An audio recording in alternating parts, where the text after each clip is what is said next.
আমার তা জানা নেই। একসময় এই পরিবার নিয়ে আমি গর্ব করতাম, আর কেন জানি অজান্তেই ঘৃণা জন্মাচ্ছে।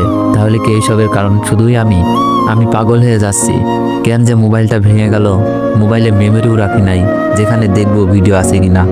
আর মোবাইলটা এমনভাবে ভাঙছে ঠিক করাও অসম্ভব। আমি অন্য কোনো উপায়ে ভিডিও পাই কিনা ভেবে চলছি। দুলাভাইকে কিসে যেন ভিডিওটা দিছিলাম, মেসেঞ্জার চেক করলাম, মনে পড়েছে ইমোতে দিয়েছি। আগের ইমো ফিরে পাওয়া অসম্ভব, সিমটাও নষ্ট হয়ে গেছে। আর সিম ওটাতে আম্মুর রেজিস্ট্রেশন কার্ড লাগবে, আর আমি আম্মুর সামনে দাঁড়াতেও পারবো না। আবার যদি দুলাভাই ভিডিও ডিলিট করে দেয় তো? আমি কোনো কুলো পাচ্ছি না খুঁজে। তবে আল্লাহর উপর ভরসা রেখেছি যে আমাকে রাস্তা থেকে একজনের আশ্রয় রেখেছে, সে হয়তো আমাকে আবার সম্মানের সাথে নিজের বাসায় নিয়ে যেতে পারে। হতে পারে তখন আমার পরিবারের লোকজন কিছু কিছু ভুলে তারা নিজেরাই লজ্জাবোধ করবে।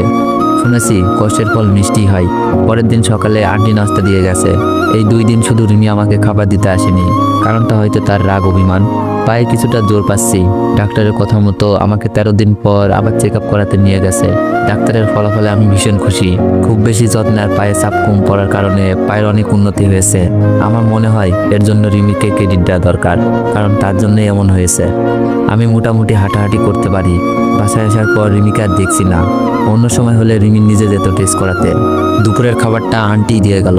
আমি একটু অন্যরকমভাবে আন্টিকে বললাম, আন্টি রিমিকে দেখছি না, কোথাও কি বেড়াতে গেছে? আন্টি বলল, না বাসায় আছে। কাল থেকে যে কি হয়েছে মেয়েটার, রাতে খায়নি, সকালেও খায়নি, এখন দুপুরের খাবারটাও নাকি খাবে না, শুধু রুমে শুয়ে থাকে। আন্টির কথা শুনে নিজেকে কেমন অপরাধী মনে হচ্ছে। বুঝলাম না একজনের ভালো করতে গিয়ে অন্যজনের খারাপ হয়ে যায় কেন। মুখ ফসকে বেরিয়ে গেল, ও আচ্ছা, আপনি জানতে চাননি এমন কেন করছে? না জানতে চাইলেও এখন গিয়ে হয়তো জানতে চাইবে। আর রিমি যদি এইসব কথা আন্টিকে বলে দেয়, আন্টি হয়তো কষ্ট পাবে। আন্টি মন খারাপ করে বলল, চেয়েছি, কিছু বলছে না, শুধু কান্না করছে।